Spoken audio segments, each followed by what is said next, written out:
Good morning, my name is Dr. Ayusha. I am a cardiac physiotherapist. My topic for today is balance training. Balance refers to an individual's ability to maintain their line of gravity within the base of support. It can be described as the ability to maintain the equilibrium. Balance training can be defined as a training aimed at improving postural control, and it can be used in different age and patient groups to enhance the balance ability. Now let's look at the risk factors for imbalance. First, medications. Second, lack of circulation because of diabetic neuropathy. Third, neurological conditions. Fourth, low iron levels. Fifth, low blood sugar levels. Sixth, inner ear problems. And seventh, osteoarthritis.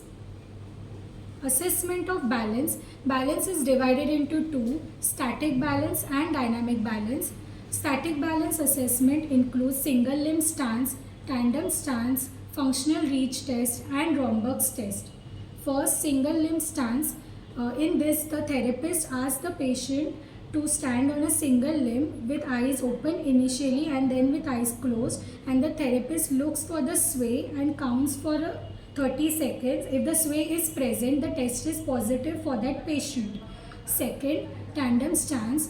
The patient is asked to stand in a tandem stance position initially with eyes open, then with eyes closed for 30 seconds, and the sway is noted. If the sway is present, the test is positive for that patient. Third, functional reach test.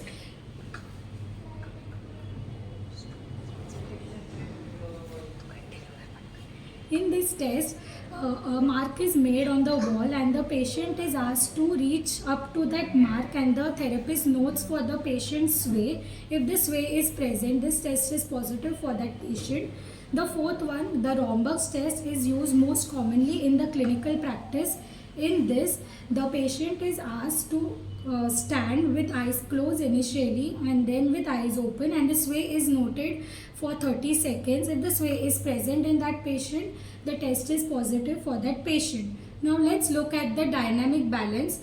First is the Berg's balance scale. Second, physical performance test. Third, short physical performance battery test.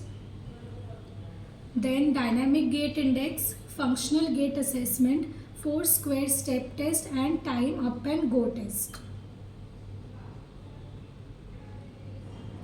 Management of balance. The first is tandem stance. The patient is asked to stand initially with the eyes open and then with the eyes closed. The time is noted for the same and the swaying is noted. Second, tandem walking. The patient is asked to walk on a single line on the floor, and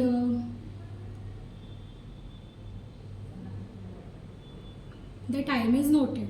The third is the single leg standing, in which the patient is asked to stand with a single leg, initially with support and then without support, with eyes open and then with eyes closed.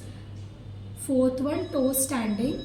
Fifth, heel standing. Sixth, figure of 8, in which the therapist marks a figure of 8 on the floor and the patient is asked to walk on that figure. Next is obstacle walking. The therapist keeps obstacles on the floor and the patient is asked to overcome those obstacles while walking. The most commonly ignored one is the intrinsic foot muscles. The therapist asks the patient to strengthen the muscles.